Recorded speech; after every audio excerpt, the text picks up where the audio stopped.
Allahu Akbar, Allahu Akbar. Bismillah, walhamdulillah. Mga kapatid, napansin niyo ba sa panahon natin ngayon ay napakabilis ng takbo ng oras. Minsan hindi natin namamalayan, lalong-lalo na pag tayo ay masyado abala sa ating pang-araw-araw na trabaho. Isang linggo na ang lumipas, ngunit parang kahapon lamang ang lumis. Isang buwan na ang kalipas, ngunit parang isang iglap lamang. Sa Islam, ito ay hindi lamang simpleng pakiramdam. Ito ay isa sa mga palatandaan na malapit na ang araw ng paghuhukom. Ayon sa isang hadis ng Propeta Muhammad sumakaninawa ang kapayapaan. La taqumu as-sa'atu hatta yatakarabu zaman. Patakunu sanatu kasyahri wa yakunu sahru kal jum'ati.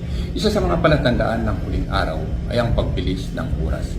Ang isang taon ay magiging parang isang buwan, ang isang buwan ay parang isang linggo, ang isang linggo ay parang isang araw, at ang isang araw ay parang isang oras, at ang isang oras ay parang isang minuto na lamang.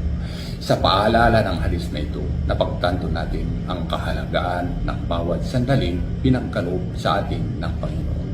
Ang bawat oras, minuto at segundo ay hindi dapat sayangin.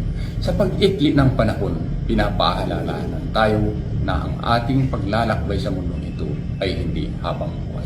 Lahat tayo ay may hangganan at ang ating tunay na tahanan ay nasa kabilang buhay. Assalamualaikum warahmatullahi wabarakatuh.